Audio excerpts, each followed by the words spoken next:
MMA, votre premier réseau social d'assurance, vous présente la revue de presse de Jean-Pierre Corbel.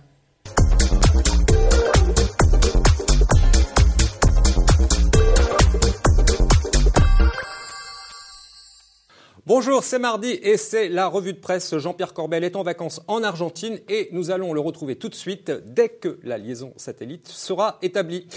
Jean-Pierre va bien, il nous a déjà envoyé quelques images. Là, il pose avec un pape en papier mâché, là avec une dame en rouge levant le pied droit, là avec un monsieur en bleu levant le coude, là il fait coucou devant un palmier, là il est en noir, là il est en rouge, là je crois qu'on a la liaison. Jean-Pierre, vous m'entendez ?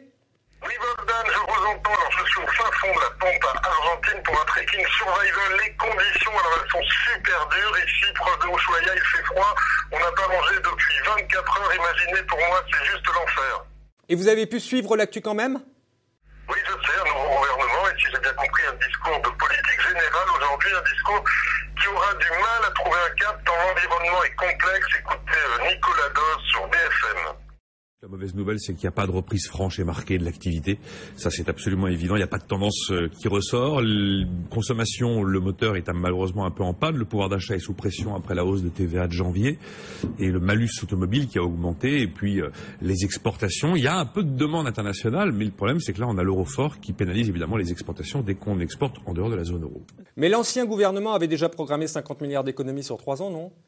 On est déjà dans le mur, Bogdan, et comme je vous l'ai déjà dit, on klaxonne. Bon, on ne va pas tirer sur l'ambulance, mais le gouvernement Hérault nous annonçait des réductions de charges et plouf, le déficit budgétaire en 2013 atteint 4,3% du PIB, alors qu'on nous avait juré et craché en début d'année que les 3% seraient tenus. Souvenez-vous, ma copine Karine Berger. Écoutez, toujours Nicolas Dos sur le sujet. Effectivement, la dépense publique continue à augmenter, ça c'est très clair de la part de l'INSEE, ce qui signifie que tous ceux qui nous disent que la dépense publique a commencé à baisser, notamment au plus haut niveau de l'État, nous disent pas exactement la vérité. La dépense augmente moins vite, mais elle continue à augmenter. La croissance ne sera évidemment pas aussi forte qu'avant. À chaque fois qu'on a un phénomène de crise, un phénomène de cycle, le nouveau cycle nous réserve toujours une croissance qui est moins élevée que la fois d'avant. Donc l'enjeu, c'est pas 2013. 2013, c'est acté. Oui, mais la France va demander un nouveau délai à Bruxelles, non ? On a déjà eu des délais, Bogdan, et l'Europe s'impatiente. Jean-Claude Juncker, ancien Premier ministre luxembourgeois et candidat à la présidence de la Commission, a déclaré que l'Hexagone a déjà obtenu un report jusqu'en 2015 pour être dans les clous des règles budgétaires européennes. Il ne peut pas y avoir encore une fois un passe droit, dit-il, en soulignant que la France devait suivre les règles du jeu comme tous les autres.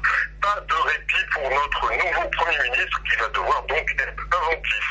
En tout cas, les marchés sont en pleine forme.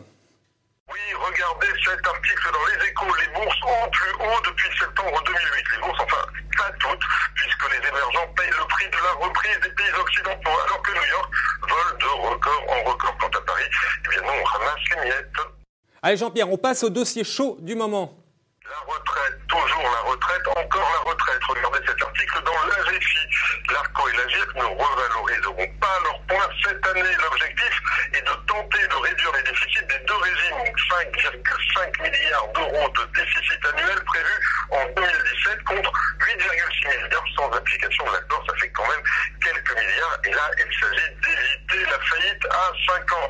Et comme si ne suffisait pas, Bogdan, le point précise que le coût de la dépendance explose. Les besoins de financement devraient même dépasser ceux de la retraite après 2050.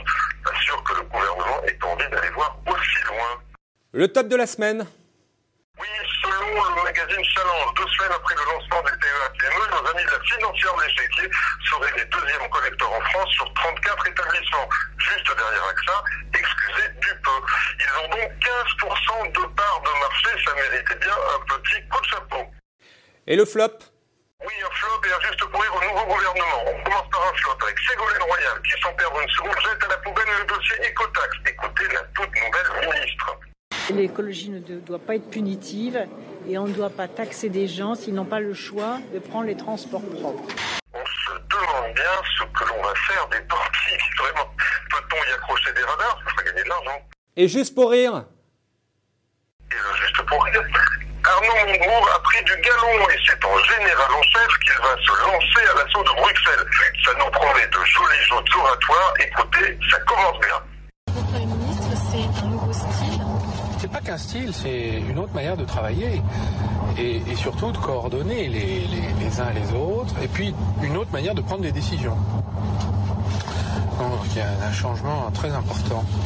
Bon, Bogdan, alors là, je dois vous abandonner, je pars pour une traversée en canoë du Rio del Plata. Bogdan, vous m'entendez? Allô? Bogdan, allô? Ah, je crois qu'on est en train de perdre allô, Jean-Pierre. Bogdan. En tout cas, il a fait preuve d'une grande transparence en nous avouant qu'il était en villégiature et vous allez voir que ce n'est pas toujours le cas. Les professionnels ne sont pas tous aussi consciencieux. Regardez. So we will get that schedule revised and sent right out to you, sir. That sounds good. Listen, I should be back in the office on Tuesday. I'd like to see an updated P&L. Very good, sir. Yeah. We're all over it. Not a problem. Take care.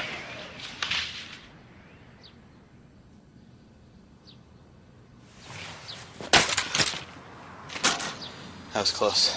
Yeah, it was close. I can still hear you. I think we're good. Yeah,